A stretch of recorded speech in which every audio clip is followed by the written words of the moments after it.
Where is it?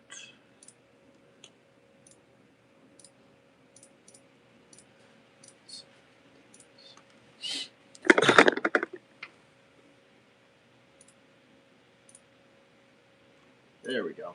All right.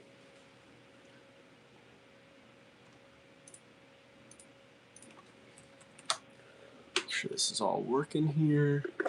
Great. I see the test. Perfect. Mic check, mic check. Perfect.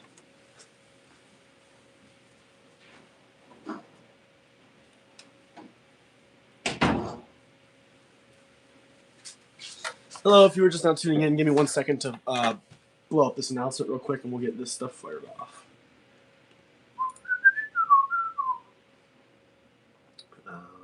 Community. Give me 1 second. I'm just going to make sure I blow this up.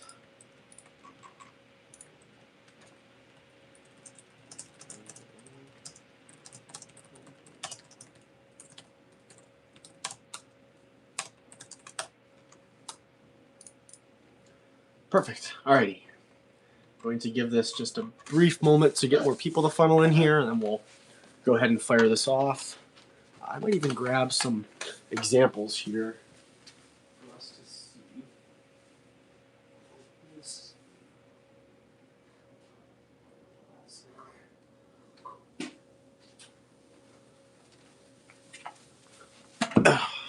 Okay. And they react.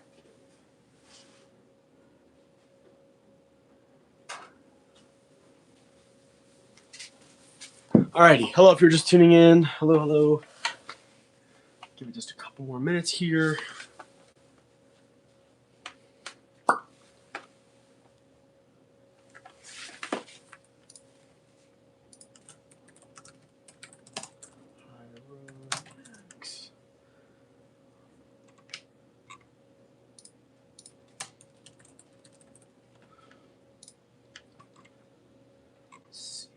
Okay, perfect. Alrighty, I'm going to give it just one more brief moment. I've got about like 4 or 5 bowling balls laid out over here so we can kind of make some more sense of this. I don't have a... Oh, yes, I do have a solid. Okay, I do have a solid with me. I do not have a hybrid ball on hand, but I have everything else, so we'll be able to actually see all that once we start flying along here.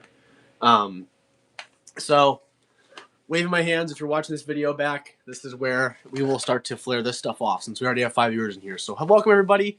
Hope all of you have enjoyed your week. I know we had a couple episodes fly up here this week. We had, obviously, the Quick Tip Tuesday, and then we had, let's think, we have one in both the Arsenal Adjustment, or the Arsenal Advantage and Adjustments playlist, as well as the Bowling for Newbies playlist. So, whether you're a returning veteran of the sport or you're someone who's brand new just hopping along, I'm glad to meet you, and I'm glad to see all of you are coming back. Or for your first timers, I'm glad to see you've joined the Coach Logan fighting force, if you will. So in this episode, I planned on kind of diving a little bit deeper into some of the concepts that I spoke about in both the Arsenal Advances and Adjustments playlist as well as the Bowling for Newbies playlist, because in the previous episode I had uploaded with both of those playlists. I had uploaded the one in the Bowling for Newbies playlist where I started to discuss, ways to apply rotation in the bowling ball, whether you're someone who's brand new to it or someone who's looking for a different methodology of applying that rotation on the bowling ball. I've discussed the 4 primary and most commonly seen ways that I've seen throughout my experience in ways that people deliver the bowling ball. And in the Arsenal Advantage and Adjustments playlist, I started to dive a little bit deeper into some of these concepts, kind of expanding off of the whole RG and differential numbers, and started to talk about the Coverstocks of the bowling ball and how, those surfaces and stuff, and it changes how susceptible are they friction, how susceptible they are to when they see friction, as well as the type of shape you can be expecting to get out of that specific bowling ball, right? Because it's one thing if you're looking at differentials and RG numbers and you're like, okay, I kind of can help paint the picture in my head, but if you can kind of relate something that is a number into something that we can see, since we know, okay, in general, certain cover stocks will like to behave or shape a certain way, this kind of gives you something for your eyes to look at to base what those RG and differential numbers are. So obviously, I haven't gotten too deep into some of the ways that those RG and differential numbers can change, which we'll get into in the next episode of the Arsenal Advantage playlist, where I'll talk about how when you get your hand fitted for the bowling ball and get it inserted, you can lay out the way that your fingers are going in related off of where this process of precession and this process of the ball reaching its equilibrium, and how those holes for your hand, whether you bowl with a thumb or without a thumb, how those holes are being put in the ball can change how that ball tries to reach equilibrium, which is this whole concept of the stuff that we can't see within bowling balls, which is the core. So that type of stuff is very complicated, and I'm going to do my absolute due diligence to make it as the very easiest means for understanding for all of you to have going forward, because I know a lot of this stuff when it comes to numbers and stuff, as I've said numerous times, it's very complicated, right? I mean, it's one thing to look at a number, and it's another thing to kind of apply what you're thinking into what the reality is and what we're actually seeing out there, right? So because of this makes it difficult. And I'm going to wholeheartedly admit to all of you, I am not a pro shop operator. I've helped out with pro shop activities in the past, but I've never been, fully licensed in anything and punched a bunch of holes in balls. So as someone who, for the longest time prior to me stepping into that sort of pro shop assistant, so to speak, role, back when I've worked on stuff before, right? I found it to be incredibly complicated, right? There's so much science and so much stuff that we can't see, right? That it's hard. So I promise all of you, I understand the frustration and stuff. Oh, hey, Dan, nice to see you. I hope you're doing all right. I was able to take a look at the video, and I'm excited to speak to you more on Tuesday. So glad to see you were able to make it and everything. So again, like with just so many things going on, guys, and it's so hard to sit there and listen to anybody, for that matter, talk about all these nuances and stuff when you just want to go out there and throw the ball, right? You just want to know what you're buying, what you should be buying, and just go from there, right? So by me making this as simple as I can moving forward, without that arsenal adjustments and advantages playlist, I'll be able to transition from the complicated things into the important part, which is applying what we're learning throughout these handful of episodes into how you can adjust better on the lanes, right? And these live streams, since it will still take some time for us to kind of dive into that part of that playlist, these live streams will be a great means for all of you moving forward to ask more questions about the adjustments, because that's the stuff that I am extremely confident in and I have a lot of knowledge behind, comparative to that of, the bowling science and all, like the science behind the bowling balls. Again, I know enough of an understanding to lay it out for you in a way that makes sense and is simplistic, but if you're looking for a more super definitive and you want to know the super finite things and the numbers and the super duper crazy things like that, a pro shop operator that has been working on these things, most of which have been working on it for 20 plus years, right? Those are the people that you should consult for that. But if there's one thing I am very prideful in and think that I'm pretty decent at, it is getting a basic enough understanding and understanding how that lane is changing and what these kind of things, such as in this example, how the cover stocks are changing how that oil is behaving based off of what you are throwing and what those around you are throwing, right? I think something that we often tend to forget is, I mean, when you go into league or when you go into a tournament or whatever, you kind of know what it'll look like in the start, right? You bowl on something pretty similar every week. Sure, you might be on a different lane or you might be in a different area of the house, but to any capacity, if you bowl a league every week, you kind of know, okay, if I start around here, I'm pretty close and I'll just move around a little bit. But one thing that is always changing the most is who you're bowling against. And sometimes if you have people that substitute on your own team, even who you're bowling with, right? So the equipment that those around you are bowling has a huge impact on that. And one of the biggest impacts on, hey, Debbie, yes, I will make it simple. That is what I'm here to do. See, gotta love it. So the big thing that causes a huge difference in how this oil is transitioning for those you're bowling with is the actual surface of that bowling ball, which is what we like to refer to in the bowling world as the cover stock. So different cover stocks and all that are meant to behave in different ways when they react off of that invisible oil that's laid off on the lane, right? Some of the stuff is designed to be more aggressive and say, I'm going to slide through that oil really hard, and the minute it cuts off at around that 40-foot mark is when it gets super aggressive, sees all that friction, and the tires are able to turn, and it comes it crashing in and makes that hockey stick, so to speak, like motion that all of you are familiar with.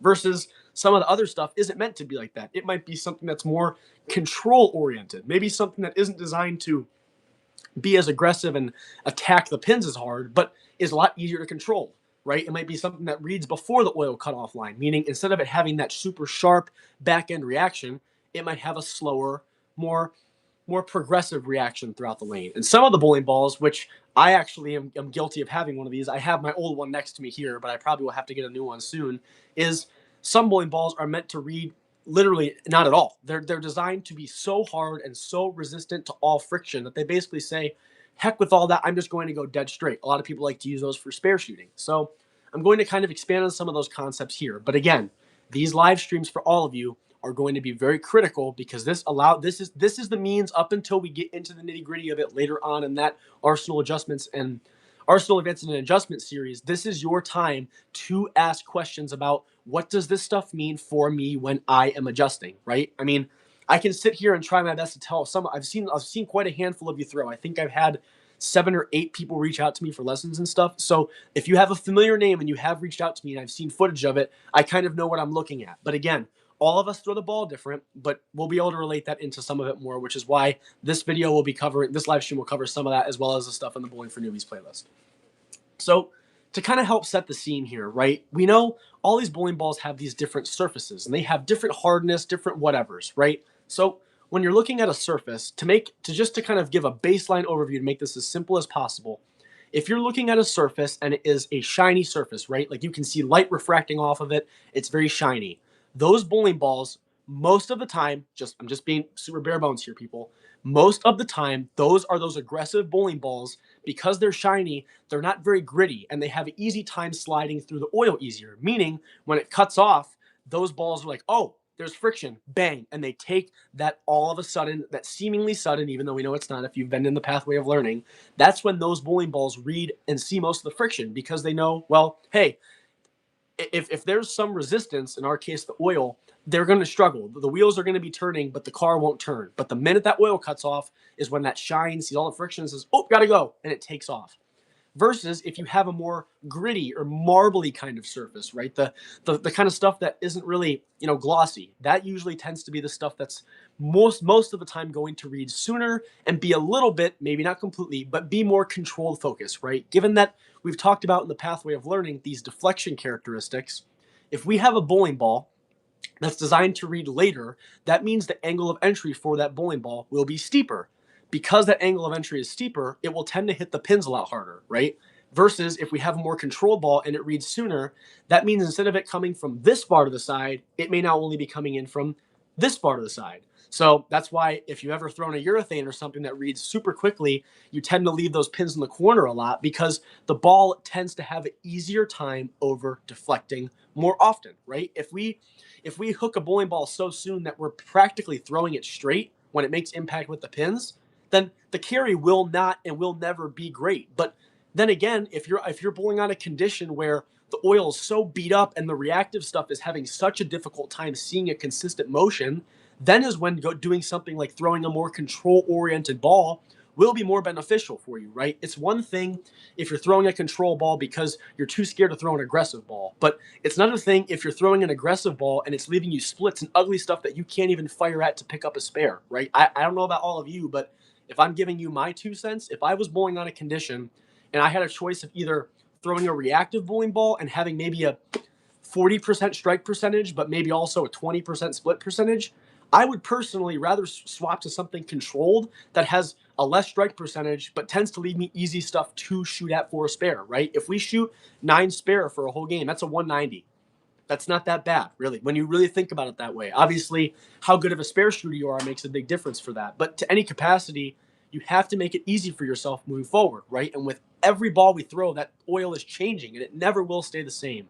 So staying ahead of all that stuff is extremely critical. And finding bowling equipment that is best matched up for not only you, but the conditions you're bowling on is even more critical, right? With all this science and stuff I've been talking about, this equipment is designed to help you. It's designed to be advantageous for you. But if you have equipment that you're forcing to do things that it's telling you, hey, I can't do that, right? If you're throwing a reactive ball and you're trying to get some good control out of it, and you're changing the way you throw, changing the way you're releasing and stuff, that means you're fighting what that bowling ball is designed to do, right? The ball is trying to tell you something. The ball is saying, hey, Coach Logan, I know you're trying to get me to be controlled right now, but I can't do that.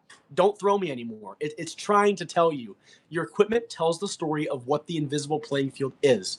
And the sooner that you are able to understand what that equipment is doing, better off you're going to be. So these cover stocks, right? So I talked about these more control focused versus these more aggressive ones. So the ones that are tend to be the most aggressive are reactives. Reactives are the most common that most bowlers like to throw because, well, it's reactive, right? And 9 times out of 10, when you're on a house shot, right, we know there's 10 times the amount of oil within the center than there is on the outsides, right? So there's quite a lot of volume of oil out there. So most of the time, whether you're righty or a lefty, the reactive stuff tends to have a good look, as well as allows you to be aggressive and go after that slightly steeper angle of entry to hit the pins a whole lot harder. Now, there are different variants of this reactive component that will depict how late or early that bowling ball will read the lane. So your super duper shiny stuff is a pearl bowling ball. This is a pearl bowling ball. If you look at just the light, you can see the light really hitting off this ball, right? It's very, very, you can hear it. It's very, very pearly, right? It has a very porous surface. So these reactive bowling balls actually soak up oil. So even if you've ever thrown a bowling ball and it'll come back through the ball return, you know how it'll have those rings? That's the bowling ball picking up that oil and soaking it up. These reactives, if you let it sit there long enough, that oil that's settling on the surface actually soaks into the bowling ball. These reactives do. So they are meant to, like I said, pick up a bunch of oil, skirt all the way through it, and then take that subtle change in direction. So pearls will have the latest reactions since they are the most shiny and see the least amount of friction, right? But then the minute they do, they will enjoy it. They will see that change in direction. So a step down from this, which I do not have one of these bowling balls currently on me, is a hybrid, right? So these will be still a shiny surface, mind you, but it might be a little bit more gritty, or it might not have as much of that kind of light kind of refracting off of it, so to speak. So rather similarly, they're still meant to read for certain toward the back end of the lane, but these ones might read just a tad bit sooner. They might even read maybe a couple feet before that actual oil tends to cut off, right? So this is something that will tend to be better when there's quite a lot of oil, right? If we're throwing a pearl bowling ball and we, for the life of us, cannot get that bowling ball to read, well, that's because again, your equipment's trying to tell you a story, right? If I'm throwing a pearl reactive bowling ball and it is saying, oh my God, and you're like, oh my God, no matter where I stand, no matter how I slow it, I have to change so much and the bowling ball will not read. That is the bowling ball telling you, hey, there is not enough friction on this surface and I am not seeing enough of it soon enough to hook. So maybe if you have a hybrid, that would be an option for you. So a lot of people will tend to start with something like a solid, which we'll talk about here in a moment, or a hybrid because they read sooner. They chew up the oil easier and react easier. They react when they see more friction, right? Less friction, right? Because they're grittier. So a step down from that would be a solid. I wish I had my super duper sanded down solid, but I still have one. So this one, it still has some of that refract. What do you say? Some hybrids can be sanded to a lower grit like a solid and say, yep. I'm going to talk about the sanding and stuff later. But good analysis, Epic. I hope you're doing okay. Glad to see you again. So hybrids are just a step down. Not hybrids. I apologize. Solids are just another step down from the hybrids. So this one's not my favorite example. I wish I had my grittier one that I've actually sanded down with me. But you can kind of tell just looking at it, like it's reflecting the light. But does it really look like it's refracting it as easily? Not really. So these solids are going to be the strongest ball out of the reactive sort of bucket of bowling balls, right? So if we're looking at it from the latest reaction to the earliest reaction, we have a pearl reactive bowling ball will have the latest reaction, a hybrid bowling ball will have the middle of the road reaction, and a solid bowling ball will have the earliest reaction. Now, again, I'm not saying that, again, we're going to get more into it later, but like the insides of these balls may be different. And there may be other things that are different. So some things may change how late or early as well that we can't see. But if we took the exact same insides of a bowling ball and just put 3 different surfaces on it, if we had a pearl version of it, a hybrid version of it, and a solid version of it, that would be the order in which those balls read the lane. So your pearls are the most reactive and read the latest. Your hybrids sort of are the bridge, like the gap in the bridge, sort of to kind of fill the gap. And then the solids are the most strong bowling balls on the reactive side. So again, I need to make this very clear for all of you. Now, if you only have a ball, don't think that I'm not singling you out. This is something to take into account when you're getting your next one, right? I've talked about this concept of not buying the same golf club or not buying the same bowling ball in our instance, right? And again, we have to think about golf for this because who what professional golfer, what golfer have you ever seen that uses one club every time? They don't. They have a different club that serves a different purpose, right? They bring, I don't even know how many. I'm not a crazy golfer. Don't let that stuff in the background confuse you. I'm like fresh off the block. It's awful. There's a reason I stick to bowling, people. There's a reason. Um, Again, like each club serves its own purpose. They go different distances. They hit higher or lower.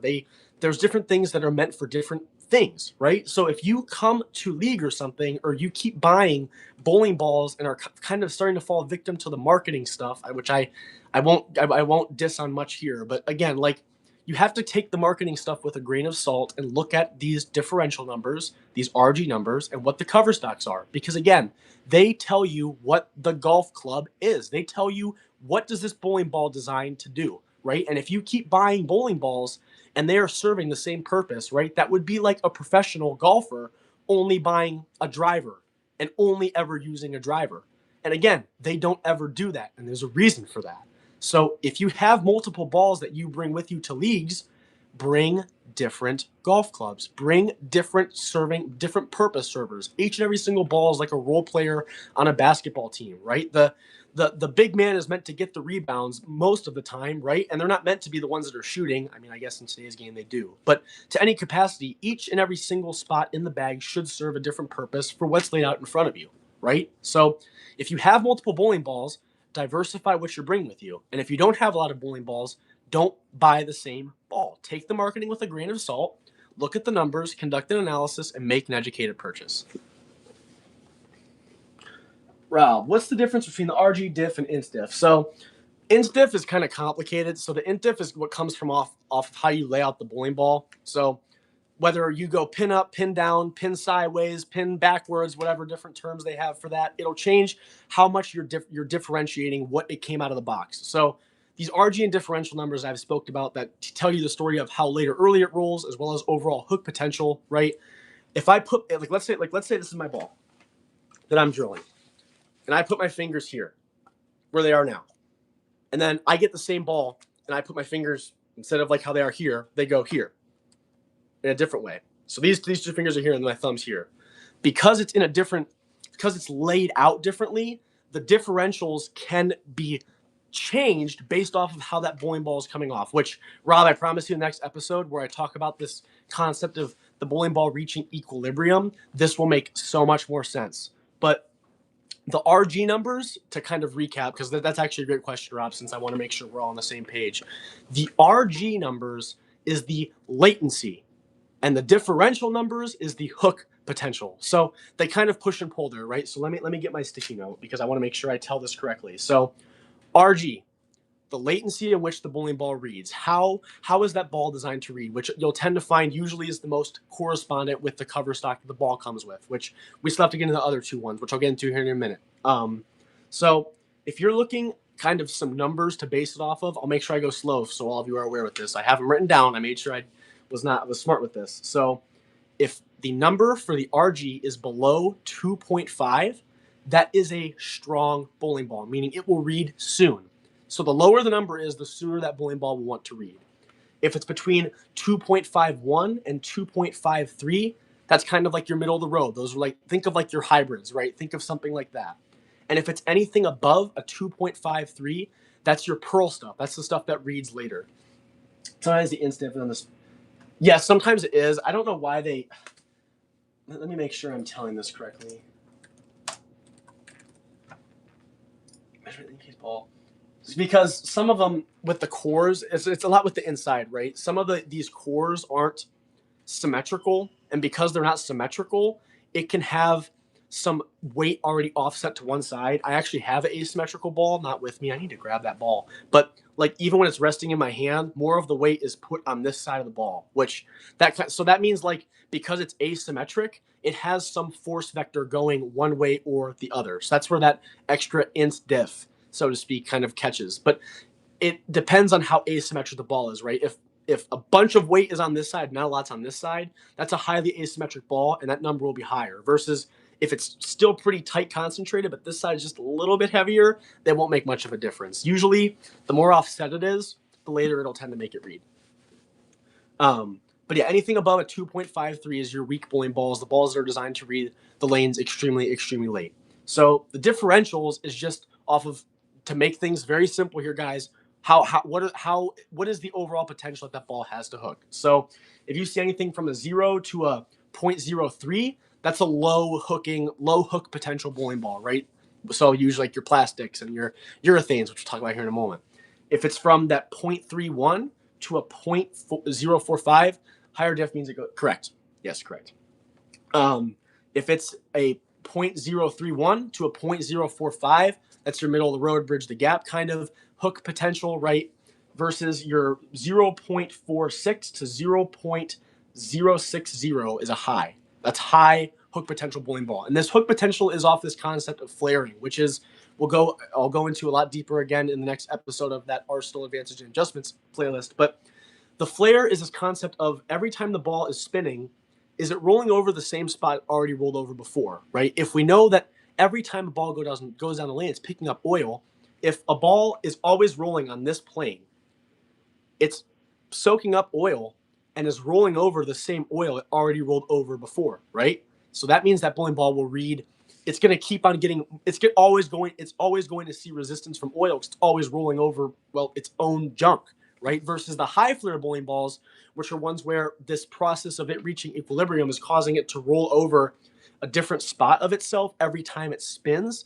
That means it's always seeing a fresh part of the bowling ball surface, which means, especially if you have like a solid or something, if it's always rolling a dry, solid part of the bowling ball, it's going to have an even easier time reading throughout the entire time it's going down the lane.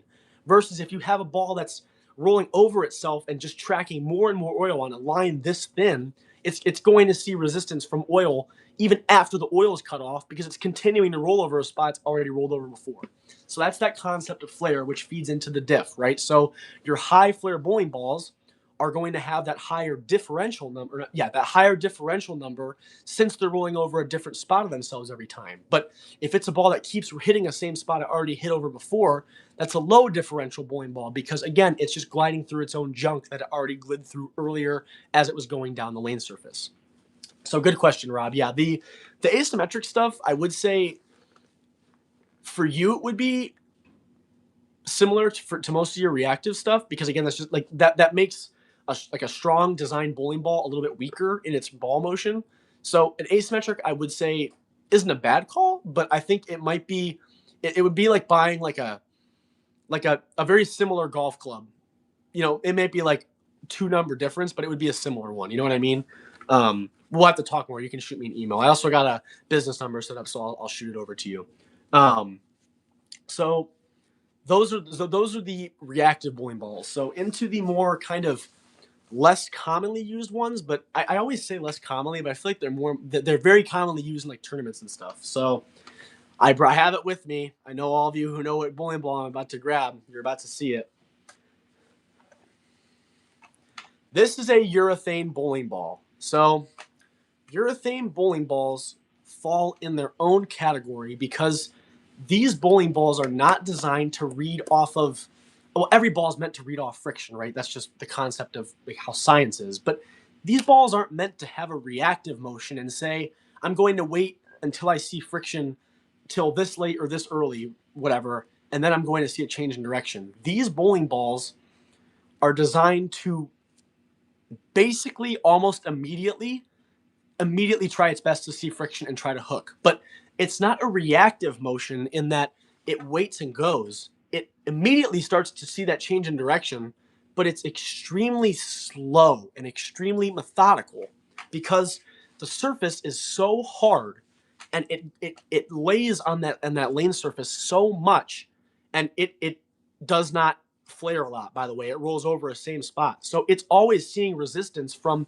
oil from the first time it spun down the lane. So it's almost redepositing oil throughout the entirety of its time gliding down the lane. So instead of getting a reactive motion, you're now getting a it's so slow, it's so methodical, especially when you're watching people bowl it on some of these sport shots. So a time when you'll most commonly find urethane to be used is anytime that the oil is extremely low. If you're bowling on a pattern that is only 30 feet long instead of your usual 40 or 42 feet, urethane becomes very advantageous because let's think, okay? Let's go extreme here. Let's say the oil is only 20 feet long. That's not a thing, by the way, but I'm just being extremely, extremely crazy here so we can kind of get this concept. Let's say we're blowing on a pattern that has 20 feet. Okay, super duper short. And let's say there's not even as much volume as there in a house shot. So let's say not only is it cutting off like a little past the arrows, but there's also not a lot of oil. What is a reactive ball going to do? It is going to see that cutoff and say, oh my God, I got to turn. But because the inside of it has not reached equilibrium, which it's designed to do later on, it falls into this rollout problem, which will become a big topic of conversation and probably maybe I might do the episode after the next one. So the following episode from that. But a big concept of ball motion is this concept of rolling out. So we know that the ball is trying to reach equilibrium, which again, I'll get into that later, but that's the basics. The ball is trying to balance itself and change its motion to accommodate for that change in direction, for that rotation you applied onto it. So because it's trying to do that, the inside or the core is fighting to reach that equilibrium state. And the longer it's in oil, the easier time it has doing the stuff on the inside. And then after the oil is cut off, it reaches equilibrium and takes off. If your bowling ball sees a bunch of friction too soon and it hasn't had enough time to reach equilibrium, the ball, this is exactly what it'll look like. I know this has happened to some of you. You'll roll it and it'll go, I'm going to turn, and it dies. Like you'll see it like spinning this way, and all of a sudden it just like goes straight, or it like barely, it doesn't have continuity. You lose all of that continuity. That is the process of rolling out. The ball did not have enough time to reach equilibrium. Therefore, it used up all its energy too quick and rolled out. So if you're bowling on a pattern that's that short and the reactives are designed to read when it sees friction, but it's seeing friction just about instantly, the ball is not having enough time to reach equilibrium to see that change in direction. But what does the urethane do? It soaks up oil and rolls over it the whole time. So what does that mean it's always seeing? It's always seeing oil well past the time of when the oil has cut off. So this bowling ball isn't designed to be a super aggressive one, but rather the most control that you can get and have some sort of a consistent motion will come from these bowling balls, which is why there was such a big debate, especially over this exact ball. I haven't thrown this in forever, but they have banned this exact bowling ball I'm holding in my hand from many tournaments because since it has so much controllability and is always gliding over oil, that means, let's say you're bowling and you're bowling on house shot and it's 40 feet long. If people are throwing urethane even past that cutoff line, that ball is still rolling over its own junk. So what does that mean it's doing? It's now accentuating that oil pattern past the 40-foot line. So now your reactive stuff is going down the lane and where it would normally hook, like again, because you know the ball is meant to read when it sees friction, it would try to read at the 40-foot cutoff line, right? That's what you think. Well, guess what? Those guys or gals throwing urethane have now accentuated that pattern because of this junk that it rolled over an extra 2 feet. So now your bowling ball, instead of reading at the 40-foot cutoff line, it's now rolling at 42 feet, meaning it's hooking less. So because people throw these balls, it basically always allowed the urethane players to continue to create an advantage and basically sabotage the other bowlers on the lane. Whether or not I agree with that or not, I will never ever disclose to any of you. But their best action was to say, you know what? We think that this is boring because now it's becoming where every bowler is leveraging this bowling ball and bowling balls like this. So they downright said, we are no longer going to allow the purple hammer to be allowed within tournaments. There's one event where they still allow it, but that is why those bowling balls are up for such a high amount of debate. If you do not have a urethane, I will always, always recommend one of you to borrow one from somebody, get one, or just see it, because it will amaze you when you see just how reactive your reactives are. You'll be like, wow, this is a completely different look. Most of you are not going to like it. I will tell you right now, I am not a big fan of it myself. I used to be when I first transitioned from traditional bowling to two-handed bowling, but now that I have a much more amount of power and stuff, it doesn't look great for me. But it may look great for some of you, but that's beside the point. What I'm saying is it is not meant to be a reactive motion, but rather a continuous, controllable motion, right? But again, the problem you're going to run into is since it's reading instantly, The angle of entry will not be as steep, so you'll find a lot of urethane players tend to leave the corners a lot because it does not have enough continuity. Then, the last ball, which I think a lot of people, especially on the youth side of the sport, tend to throw, is a plastic ball. These are the hardest balls, and the insides of this are not designed to be aggressive with how they reach equilibrium. They basically reach it almost instantly. So because of that, these bowling balls see friction and say, whatever. And they're meant to not really respond at all. There's no reactivity to it. There's no anything. It's meant to just simply glide through oil and go. So you'll find a lot of bowlers, especially if they struggle to flatten their hand after they learn to apply rotation to the bowling ball, if they leave a 10 pin or something, to include myself, they will grab a plastic bowling ball and just fire it at the 10 pin because it doesn't have any reactivity. A lot of bowlers, especially the ones that are more on the senior side of the tour, tend to like to use urethanes for this purpose. Since they have the ability, a lot of older players tend to have a very easy ability changing how they come out of the bowling ball. They basically just flatten the heck out of their hand and let that bowling ball, the urethane, roll over oil the whole time and just skid the whole way. So again, bring the right clubs for the right thing. Get the right bowling balls for the things you need. If you are a beginner bowler and you struggle at keeping a bowling ball on lane to get your 10 pins, go get a plastic ball. If you're a bowler that has a lot of speed and none of your bowling balls tend to react and have that flair to get over into the pocket, get a solid ball. Get a ball that's meant to react sooner, right? Again, you have to use your leveraging of these concepts to make correct purchases and arm yourself with the correct weapons when you go into this stuff, right? I'm not going to sit there and tell all of you exactly what equipment will be best for you because I don't know what conditions you most commonly bowl on, right? But if you've been bowling in the same league for a couple years, you go into it kind of having a concept of, all right, this is the type of stuff, this is how, how much oil they lay out, this is what it looks like, this is the stuff that looks good, and that's great. Use that knowledge to bring the right equipment, right? That's a big thing.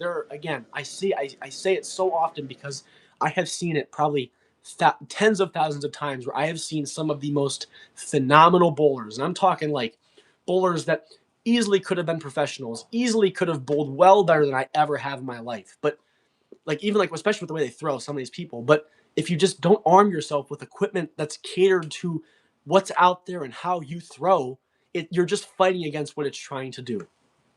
So this goes a little deeper into those concepts that I was planning on discussing more with the Bowling for Newbies playlist, even though all of us are not newbies more than likely. I still want to cover it with how you are releasing the bowling ball and how this goes into adjusting. Okay. I talked about this briefcase method, which is a concept of hooking the bowling ball where you're not really relying on any leverage to create this rotation. So what I mean by this is instead of adopting the more modern day release where your hand is underneath the ball and applying rotations like this, your hand's coming on top of the ball like a briefcase, like this or some fashion of this. The difference is my hand's not under the ball like this, it's on top of the ball. That means the ball, the revolutions you're creating out of it are not as high, and the axis rotation is different. So this concept of axis rotation feeds very directly into your personal way. The way of delivering the bowling ball has a big difference on how that bowling ball reacts, right? If I gave Rob a bowling ball, and I gave Dan the same bowling ball, and I gave Epic the exact same bowling ball, and then I gave Debbie the exact same bowling ball, and I had the same exact bowling ball, no matter what, not a single one of us will have that bowling ball look the exact same. I know all of you have done this. You probably watched professional bowling before, and you'll see everyone's favorite, EJ Tackett or Jason Belmonte or one of those guys throw a ball, and you're like, wow, I'm going to get that ball. And someone might have it in a league or something. And you're like, oh, that's that ball that EJ Tackett threw. And they'll throw it, and you're like, ooh, that ball did not look the same because none of us release it the same way. So this concept of axis rotation, which I discussed a lot in the Pathway of Learning, but I'm going to kind of dive a little deeper into with this Arsenal Advantage and Adjustments playlist, is the degrees of angle in which that bowling ball is rotating as it's coming out of your hand. Not down lane, because the process of equilibrium will cause it to come back at the pins, which we'll learn again later. Pretty cool. But when you immediately release the bowling ball, right, if I bowl with how I bowl, and my hand gets this around it at the point of release, and if the way Rob bowls, he gets this far around it, which he does not. I've seen him bowl. He's way better than me. He gets this far around the ball. That's going to change how far to the side that ball is rolling. Mine would be like this at a slight angle. In this example, Rob's would be like this at a steeper angle. Best way I can describe this, the more axis rotation you have, and by more I mean the more to the side the ball is rotating, the later it will want to read versus going more at the pins, the sooner it'll want to read. To kind of help make this simpler for all of us, since that's my favorite thing to do, I'm going to go back to an analogy I've used before with a car driving down an icy road. Okay? You're in a car. The amount of ice on the road is equal to the amount of oil in that spot on the road. So the middle of the road has a lot of ice, the outsides of the road doesn't have a lot of ice, and 400 feet down, there's no ice at all. Okay? Coverstocks go into this too, so this is a good analogy. Let's say I'm driving a car, okay, and the wheels are made of a shiny, weird material, right? Not like rubber. Well, that stuff's not going to have an easy time doing a whole lot until it sees some friction. So if I'm going, right, I'm driving my car, I'm trying to make a left-hand turn, and I have the wheel turned this much, it's going to struggle to see any sort of change in direction until that oil cuts off. But if I have it only turned a little bit, and more of the energy of the car is trying to go more forward, it'll have an easier time turning maybe a little bit sooner than it would if I had the wheel turned this much, right? If I'm going 60 miles an hour and I have my wheel cranked this way, and I'm on tires that already aren't meant to turn very easily, it's going to have a super hard time turning until there's no ice at all, and it'll say, "Oh, time to go," and then I'll dart that way, right? But if I just turn the wheel a little bit, since I'm already going this way, it'll be able to turn a little bit before it sees all the friction, and then it'll go. That is the difference with axis rotation, right? If the car is trying to go in the direction it's already going, it'll be easier for it to continue to go that way than if I have my wheel cranked this way and I'm on ice, right? Now, feeding this back into this concept of cover stocks, if I have a car with those goofy pearly tires versus a car with regular tires, which one's going to have an easier time turning sooner? Well, obviously one that has some sort of grittiness to it at all, right? So that is the cover stock difference, right?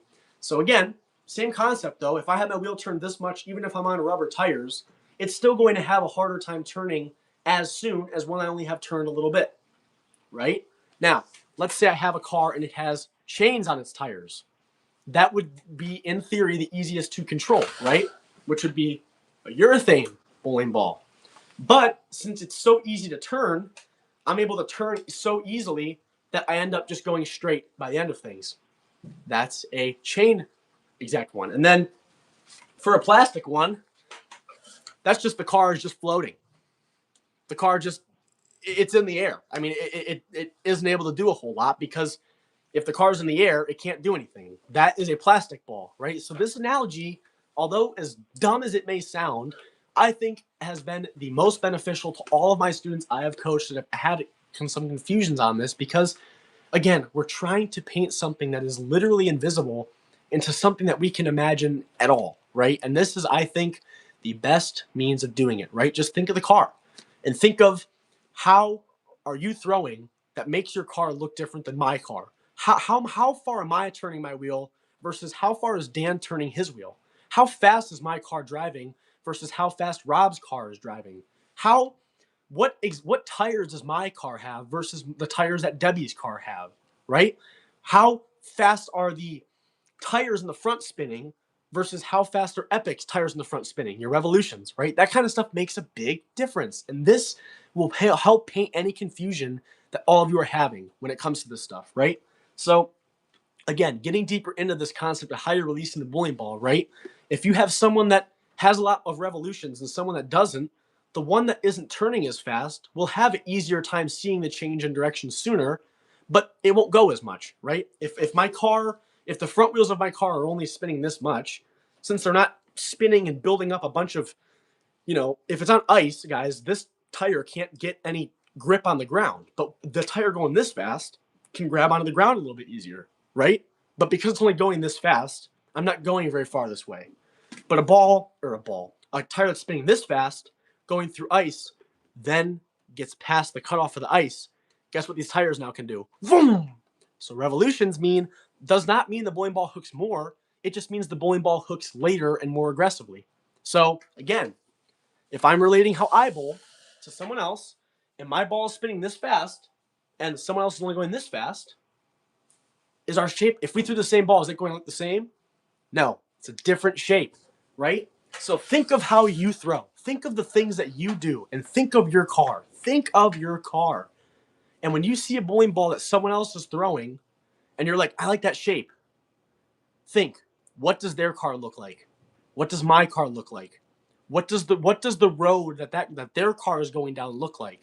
What does the road my car is going down look like? What does the oil look like? Are they even bowling in this demo video? Are they even bowling on a house shot? Are they even bowling in a house similar as me? Is the lane the same structure, right? All that stuff. Like, that stuff makes a difference in how it looks, right? So paint the picture, bridge the gap, and everything. My wheel don't turn that much. It's not the ball, it's me. See, I mean, but like, that's okay, Dan. Like again, like, we just need to diagnose this stuff, right? Because I say this all the time, and I know this bugs all of you too at points, right? It's easy to not get in your own head when you at least know what's going on, right? When I was first getting into bowling, I'm sure all of you can tell I'm a pretty expressive person. I talk with my hands a lot. I move a lot. I do a lot of stuff. I get off on rants. I get off track so much, and I'm so sorry I do that. And I hope I don't lose any of you along the way. But because of that, like, when I was first starting and didn't know what was going on, I would struggle so much with keeping myself in the right headspace more often. But nowadays, I'm not nearly as great of a bowler as I wish I was. But that's only because I haven't been bowling as long as I'm sure some of you have, right? But my mind is so ahead of my time I've been bowling, right? That I at least don't get frustrated nearly as much as I used to anymore, because I'll make a mistake and say, you know what, Logan, that stinks that you made that mistake, but you know why it happened, because I understand these concepts, right? And like, we've all been here before. The best example I have is when you didn't understand these concepts of deflection. I bet most of you, if not all of you, probably were at some point would leave a 10 pin, and you leave another 10 pin, and you leave a 7 pin, or you leave something, and you were like, oh my God, like, I am so unlucky. Why do I keep leaving that? Again, if you know, oh, I'd over deflected, and you throw one and you leave a 10 pin, now that you know that, it's more of a, oh, dang it, like, it over deflected. Okay, I know what to do next time. Versus a, oh my God, like, why am I leaving that? And then you're just tapped out, you miss your spare, and you just spiral around the toilet bowl, right? I think that that's the best analogy I can give to this stuff. So I know it makes a lot of people upset, and a lot of people don't quite get my methodology when I like to kind of set the stage first and then show examples. I've had a lot of critique with that, but I think that they're just not quite getting what I'm trying to get at here, right? It's easy to put things into application when you know what the things you're applying are, right? But if you just go out there and just go willy-nilly and throw stuff and do whatever and getting frustrated, like, it makes a big difference. If I have a speed 10 to 11 mile per hour, I need to use 45 degrees of release instead of under the ball. And should it be, I mean, let me ask you, if I have a speed 10 to 11 miles per hour, I need to use 45 degrees on release instead of under the ball. And should it be in the oil or outside dry? Well, again, if we know, think of the car analogy, right? If you're bowling on something and your car isn't turning enough, and you know there's less oil on the outside, you should probably get it to the outside sooner so that that car won't be in as much oil for as long and will turn more. Versus if your car is overturning too much, that means it's getting out of that ice too much. I need to get it to stay in the ice for longer. Move so your car is in the middle of the road for longer, so that way it's in the ice more, right? But again, something else to think about here with this, Debbie, and all of you, is every time someone throws a ball, whether it's a warm-up, whether it's them just practicing, whether it's them goofing off or anything, it's always changing oil, right? Every bowling ball in the beginning, no matter what type of cover stock it is soaking up oil, right? If it's a reactive ball, they're pretty much always, all the time, soaking up oil, right? Especially your ones that have a lot of flare, right? If it's always rolling over a spot it never rolled over before, it's soaking up oil the entire time, meaning the ice in that spot is there's less ice, right? The ice is dissipating as more cars are going over that spot on the ice, right? Then some bowling balls, which the one we've debated before, and some cars push the oil, right? That car with the chains on its tires, that's urethane, those chains stay wet and everything. So after that ice is cut off, the wet tires make the past the cutoff point a little bit more wet. So now the next time a normal car that's designed to read off the end goes, it's still seeing water past where the ice is, right? So now it's having a harder time turning, right? Just think of the car, guys. Think of the car, right? You have to know why your car isn't doing what you think it's supposed to be doing, right? Paint the picture. Make the invisible the visible. Think of the car. That is the biggest help. So, Debbie, my favorite answer to everyone's question is it depends, right? You have to know how is my wheel turning? What does the ice look like, right? What are the other people throwing? Are they throwing balls like the plastics and the urethanes that are pushing a ton of oil or pushing a ton of the ice downward more, right? Think of the car and think of the ice and paint the picture for yourself, right? But that's a good question. And I wish I could give you a more hard shot answer to that, but like it depends on what's out there, right? I mean, in a perfect world, if you have a speed of 10 or 11 miles per hour and you're using 30 degrees of angle, depending on what the ice looks like, that could be optimal or it could be not optimal, right? You have to paint the picture in your mind of what's out there, right? And understand why the ice is changing, understand why your bowling balls are no longer reacting in the way that they did before, right? That's why in basic concepts of adjusting, if your bowling ball is overhooking, you know to move to the opposite side you bowl with so it stays in the middle of where most of the ice is for longer. And you know, in basics, hindsight, right? If your bowling ball or your car isn't turning enough, if you move more toward the outside of the lane, so move to the right if you're a righty or left if you're a lefty, that'll get it to the outside where less of the ice is sooner, meaning you'll have an easier time reading. But again, you have to know who else is bowling around you and where they're standing in relation to you and how that ice is moving based off of what they're throwing to know, right? Let's just give an example. I see your question, Dan. I want to make sure I finish this and then we'll hop into it. I apologize. Let's say I'm standing here, okay? And there's 8 people here. Drastic example again. Let's say they're all throwing urethane. If we're bowling this way and getting it to hook this way, and mine's no longer hooking, logically I'd think, oh, I should move to the right so it gets in the dry sooner. So you do. So now you're all in the same spot.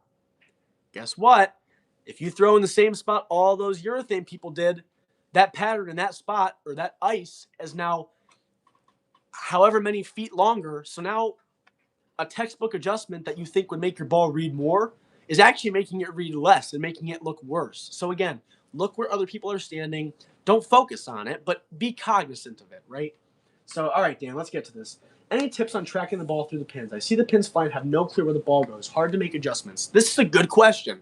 So I think the best way to think of how this ball is going through the pins is it's important to focus on the pins as it's going through, as the ball is traveling through, but I don't think you want to lose sight of the ball. So easiest way to think of this is to think of being a pin chaser or a pin boy, and balls are coming at you, right? Like let's say like these are the pins in front of me, and you're throwing a ball at me. Think of what that ball looks like as it's coming at me, not as it's going away from me, right? If it's coming at me, you want to see how it's moving around, right? If the pocket is on the 17 board, it should be exiting the deck and falling off the other side at the 17 board, right? So if I have a ball and I see it's going through, just don't worry about the pins.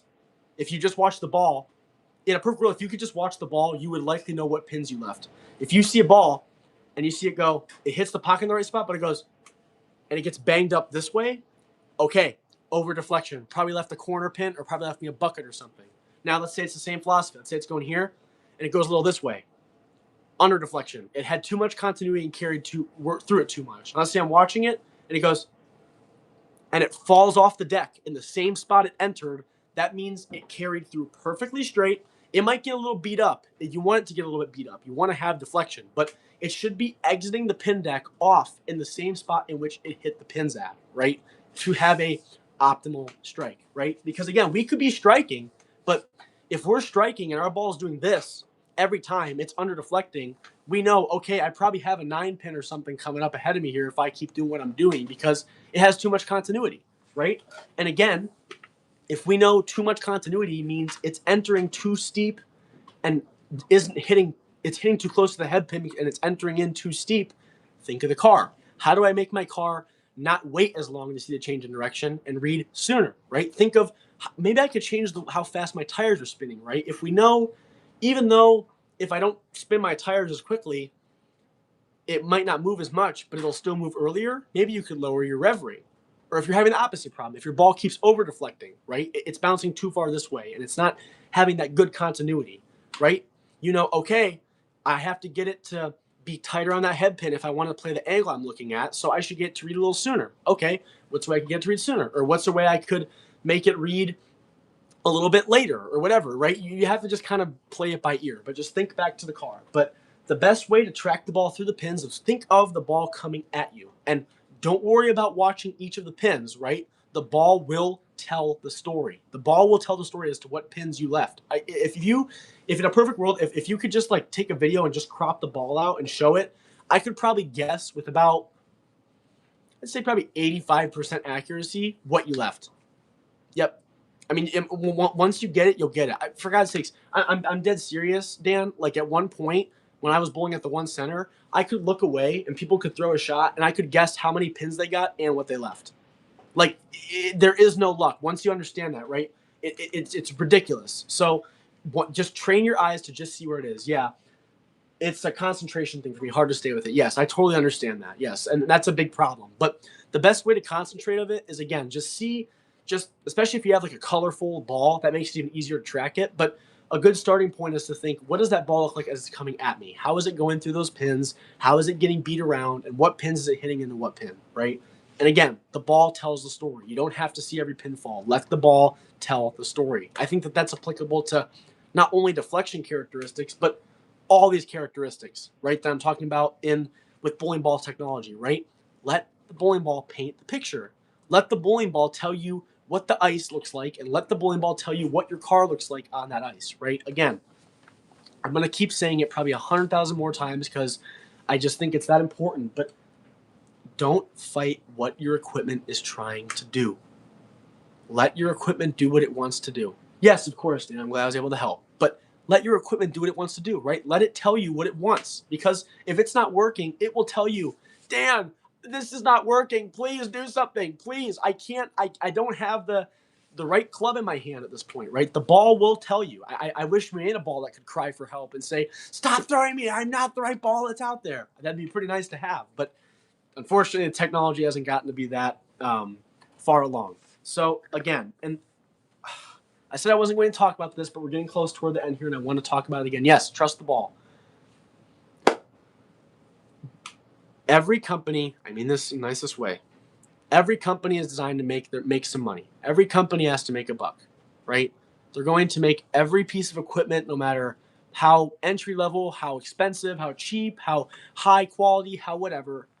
Every bowling ball company is going to make their equipment look the best and look like it strikes the most, looks like it does this and that. Enjoy the marketing and enjoy the bowling balls, because that's what bowling is meant to be. But there is a difference between enjoying it and falling victim to it, right? A perfect example, I will not say what the ball is nor the company, because I think all bowling companies, again, we all got to make a living, folks. All of you understand. A bowling ball company released an advertisement, and this made me so upset when they did this, because this is just so sad to me, that said, this bowling ball is designed for 80% of house shots, and it is designed to strike 5% or 10% more of the time.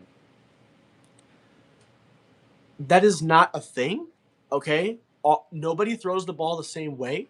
So a ball that may be great looking for me on a house shot might not look great for Rob, or might not look great for Debbie, or might not look great for Epic, or might not look great for Dan, or might not look great for whoever, right? No bowling ball is perfect. There is no magic bowling ball. There is not. So again, I'm not telling you to go enjoy the marketing, enjoy the stuff, follow all these marketing companies, because it's cool. I love watching it. But please don't allow yourself to fall victim to stuff that is just inherently, for lack of better term, just not correct, right? There is nothing that's suited for everybody, because if something was suited for everybody, why would there not be just one bowling ball? Why is there not just one way to bowl, people? That's why these companies make so many balls.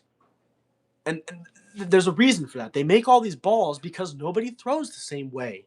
So to have a marketing scheme set up in a way that's designed to just not lie, but not be truthful. I know that sounds pretty wrong there, but I guess it's kind of right in a way, right? Like that's not what the reality is, guys. So please leverage your understanding from this series to make correct and educated purposes toward what you need, okay? Again, get a bunch of balls, get a bunch of stuff, enjoy the world of bowling because it's meant to be a fun and it's the most participated sport in the whole world for that, right? You can bowl as a 5-year-old and you can bowl as a 105-year-old, right? Like that's the beauty of the sport. But again, I'm just trying my best here, guys, to ensure all of you are as well educated on this stuff as you can, so that way you're spending your money on the things that you will see the most benefit from, as opposed to just buying a bowling ball because it strikes 10% more of the time, right? I'm sorry, but that's unfortunately just not a thing,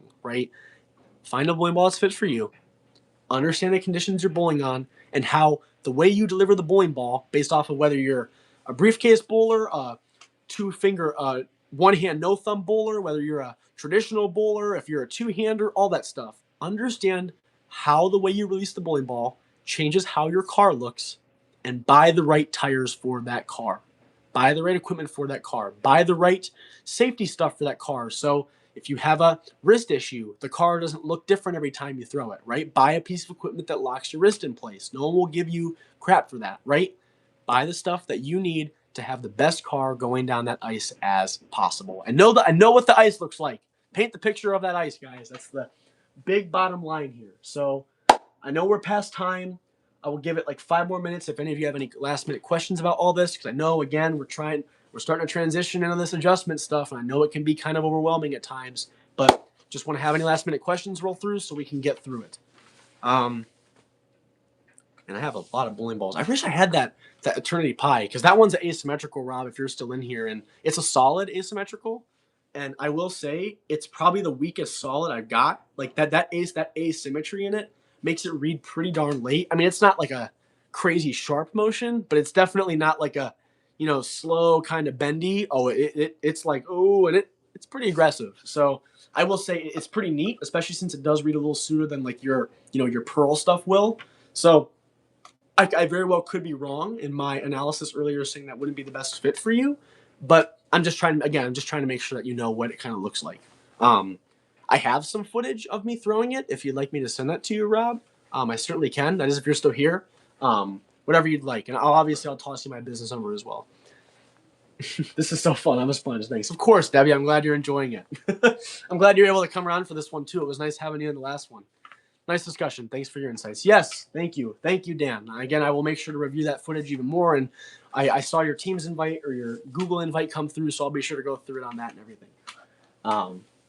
But yeah, for those of you who are viewing and those of you who have not had the opportunity to, let fill you in on this yet, I've made an announcement a couple times. I'm going to say it on here again just to make sure. Is negative tilt bad? I don't think so. Negative tilt is for you, Rob. No, I think it's good for you. I think it's good.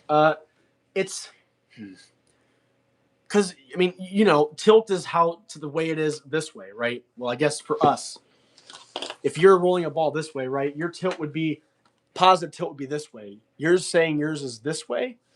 Well, it depends how negative it is. If it's a little bit negative, that'll help it read even quicker, right? But if it's so negative to the point where the tilt's almost rolling back at you completely, then is when it's going to make it read it's kind of fighting that process of equilibrium. When the tilt's not tilted forward, the process in which the ball is trying to equal equilibrium, that's a weird one, equilibrium. The process of the ball trying to reach equilibrium will be stunted because if it's too negative. So I don't think a little bit of negative tilt would be too crazy. I'd have to see more. I don't know if you have this opportunity to, Rob. I think something that would be useful for me to see. If you could get footage of a ball that's has more of a surface kind of like this, like where it has some more pattern on it, so I could see how the ball's spinning. Because when you have a black ball or something and it doesn't have a lot of decals on it, it's hard for me to see that ball's rotation process and see that process of it reaching equilibrium. if you happen to have a video of that to any capacity, I think that would let me give you more on that, right? Because then I can see the process of it reaching equilibrium easier. That is so weird. Reaching equilibrium, equalizing oh my God, I cannot. That is way too much right now. Reaching equilibrium. Anyway, yeah, if I could get that, that'd be perfect. But based off of what I have seen, I don't think you're at all like past the point of where it's like completely stunting the process, right? I think it's just a little bit. But no, negative tilt is not necessarily bad by any means. Most of the time. I have seen some people that have like hyper negative, like the ball's like, I don't even know how it pops off their hand sometimes. And like I kid you not, like the ball rolls out maybe 70% of the time. They just have to hope that they get it close enough after it's rolled out to still have enough continuity. Yeah, it's goofy. I could talk more about tilt real quick in general. So this concept of tilt, which has to go along with your PAP, which will be the last episode about bowling balls, is you're mixing the axis rotation off of your hand, so how to the side it is, versus how to the angle of it. How is it rotating like a tire, or is it rotating like a bottle top? Nobody rotates like completely like a tire usually, and nobody rotates completely like a bottle top or like a UFO, right? You might have something in the middle that's like this. This is tilt. So if you take the angle in which the bowling ball is coming off of your hand, let's say it's this much angle, and the angle of tilt, let's say it's this much. This point right here is your PAP, right? So tilt means the tire isn't rolling completely like this, it's rolling at an angle. So tilt means it won't read as aggressively or as quickly, right? Versus if the tire is rolling completely flat like this, completely end over end, it's always rolling in the direction that it's going, meaning it reads sooner and reads a little bit less, so to speak, right? Basically, the more axis rotation means the later and more and less movement it'll see as early is the same exact thing for tilt. It's the same concept. So the more tilt and the more axis rotation you have, the later it'll want to read, and the less tilt and the less axis rotation you have, the sooner it'll want to read. And you want to kind of balance that out, right? If you have a bunch of tilt where it looks like a bottle top, I mean, like the ball's never rotating on the plane of the surface, right? You need it to be rolling along the surface to some capacity. So negative tilt would be the opposite, right? A little bit this way. So again, it's not really going to stunt much, but if the process of it reaching equilibrium is to have the ball go from this to this, it now has to fight a little bit backwards, and the core is not designed as much to fight backwards.